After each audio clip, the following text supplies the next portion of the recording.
जो बहुत सोता है उसको कभी योग सिद्ध नहीं होता।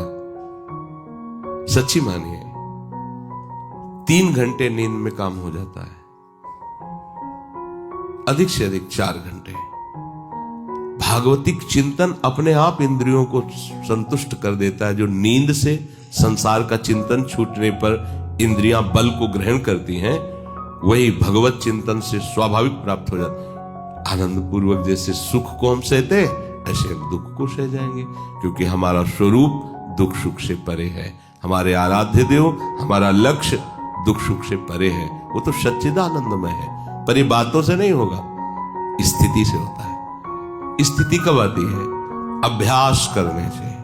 अगर आप अभ्यास परायण रहेंगे, ऐसा होगा। ये सोना हमारे लिए बहुत हानिकारक है और ये सोना हमारे लिए लाभदायक भी है। दोनों बात समझना। जिसका स्वभाव बन जाता है कि जहां बैठे वहीं सो गए, जहां बैठे, ऐसा हमने देखा है। बैठे 2-4 मिनट जहां एकाग्र, घोंटा बजने लगे। ये क्या है? ये दलिद्राएं क्यों? अरे तुम साधक हो, ये दलिद्रता क्यों? क्या यही उपासना में तुमने सिद्धि प्राप्त की है?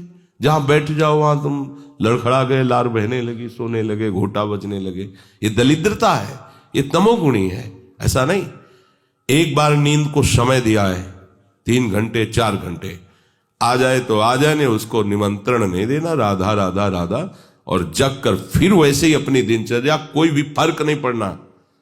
आप अभ्यास कीजिए, कोई फर्क नहीं पड़ेगा। कई दिन बराबर जगने पर भी आपकी दिनचर्या पे कोई फर्क नहीं पड़ेगा।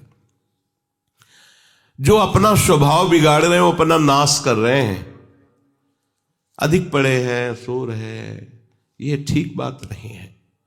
बार बार जो अधिक पड़े रह करके सोने का अभ्यास किए हैं, वो कहीं भी रहे, उनको बार बार नींद सताएगी। पड़े रहने में जिनको सुखानुभूति हो रही, सोने में जिनको सुखानुभूति हो रही, वो भजन क्या करेंगे?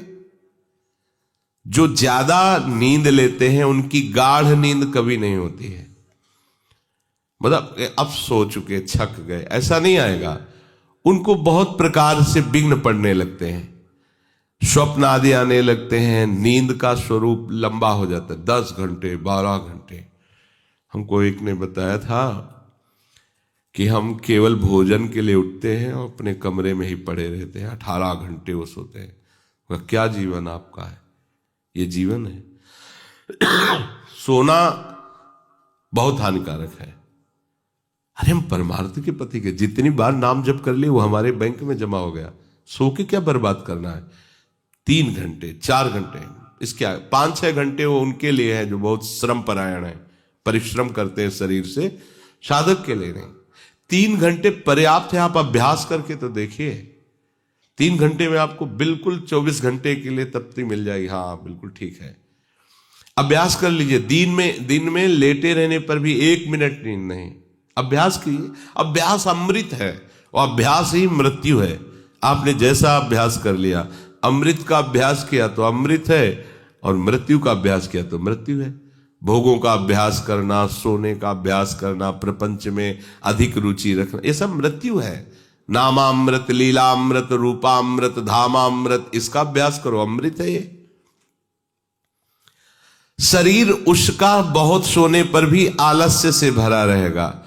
आलस्य के कारण वो भजन में जे भी बैठेगा, 2-4 मिनट में ही माला छूट जाएगा और नींद आ जाएगी। ऐसा दर्शन होता है। वो बहुत कोशिश करते हैं, बस ऐसे हो जाते। ये कैसे हो गया? तुम्हारा क्या अभ्यास है? ऐसे कैसे कोई हम पे ऐसे कैसे हावी हो सकता है? कोई हमारे ऊपर ऐसा कैसे शासन कर सकता है? चाहे नींद हो या काम हो या क्रोध हो, आप क्या हो? आप समझो, आप भगवान के अंश हो और आप इतना अधीन होते चले जा रहे हैं शरीर के। सत्संग हो रहा है, आप मुंह बगाड़ के सो रहे हैं। कीर्तन हो रहा है, आपको झटके नींद के आ रहे। धिक्कार है आपको जीवन को। आप साधक हो, आप उपासक हो, ये क्या हो रहा है? जहां आपको संपूर्णतया सावधान होकर चैतन्य रहना है, वो आप सो रहे हो। कैसी आपकी दिनचर्या, कैसी आपकी साधना है? आप हो क्या? विचार करना चाहिए। डांटने की विषय नहीं है, कोई तुम्हें जगाए विषय नहीं है। भगवत कृपा से जीवन में कभी अलार्म नहीं बजाया, कि हमको इतने बजे उठना है, पता नहीं उठ पाए कि ना उठ पाए। अभ्यास योग युक्त चेतसा नान्यगामिना, ऐसी स्थिति हो कि हम उठ ना पाए तो बात अलग की है। नहीं, बख्शना नहीं इस शरीर को, अब भाई हमें चलो हम नहीं आ रहे, ऐसा नहीं। अगर सांस है, दम है, बिल्कुल इसको बख्शना नहीं। हम केवल आपको उपदेश नहीं कर रहे, बख्शना नहीं। शरीर के प्रति इतना प्यार नहीं दिखाना कि वो हमारे प्यारे से हमको दूर कर दे, ऐसा नहीं। ये जड़ वस्तु है, ये चैतन्य नहीं है। तुमसे ये चैतन्य है, तुम अपनी चैतन्यता को समझो, इसके अधीन हो रहे। ये तो बहुत बुरा लगता है जब कोई साधक सत्संग में या माला लेकर भजन करने में या पाठ करने में सो रहा है, तब लगता है। ग्रंथ सामने खोड़ा है, थोड़ा पाठ कर ऐसे ऐसे। एक जगह दर्शन किया, दर्शन करने जाते थे, वो भागवत का स्वाद है। वो श्री जी के सामने भागवत पढ़ते पढ़ते नाक और माथा पूरी भागवत में रख दिया, और 2500 लोग आ जा रहे हैं ऐसे। तो उनको जैसे कहते, पंडित जी श्री हरिवंश, हाँ हाँ श्री हरिवंश। अब ये हो क्या रहा है, ये क्या हो रहा है? अगर आपके अंदर नींद है तो आप चैन से 1-2 घंटे सो लिए जीजिए और फिर बैठिए, चैतन्य होकर बैठिए। ये अपमान है शास्त्रों का। आप चैतन्य घन प्रभु के वचन पढ़ रहे हैं, आपको नींद आ रही, प्रभु की चर्चा हो रही, आपको नींद आ रही। कभी विषय चर्चा में आपको नींद आई? कभी फिल्म देखने में नींद आई? नौटंकी नाटक देखने में, रिश्ते नातेदारों से बात करने में, रिश्ते नातेदारों, आपका लड़का विदेश में रह रहा हो, उसकी कोई बात बता रहा हो, आपको नींद आएगी? नहीं आएगी। लेकिन अपने परम प्राण स्वरूप आत्मस्वरूप श्री प्रियालाल की चर्चा हो रही, आपको नींद आ रही है। अब हो क्या हो, जरा विचार करके देखिए। तो ये आलस्य के कारण उसके भजन में भारी बाधा हो जाएगी, उसका योग कभी सिद्ध नहीं होगा जो अधिक सोता है। सबसे प्रार्थना है आप अपने लिए नींद का समय निश्चित करें अपने हिसाब से, शरीर का परिश्रम देख करके।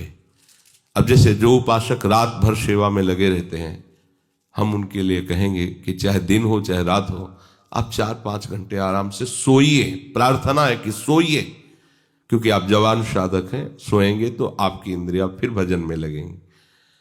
आप अपने को देखिए, यदि आप कोई सेवा बल वाली नहीं करते हैं तो 4 घंटे से ज्यादा आप नहीं लें।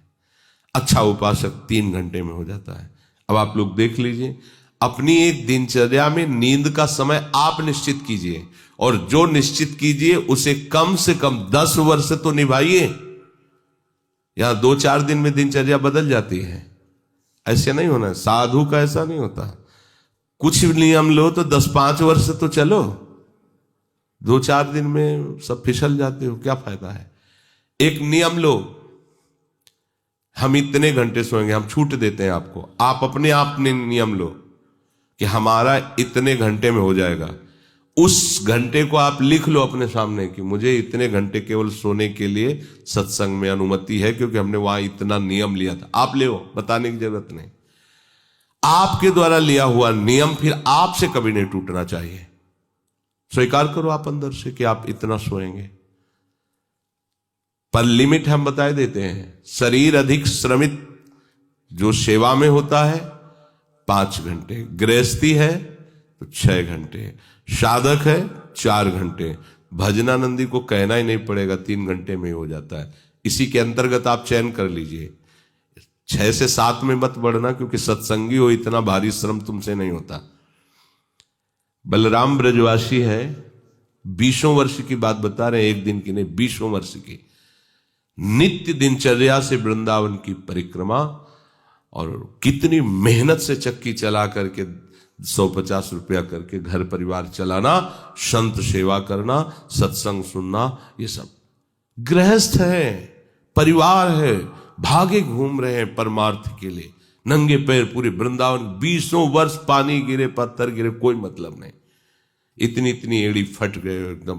अब उनको क्या कहोगे? साधु नहीं कहोगे तो क्या कहोगे?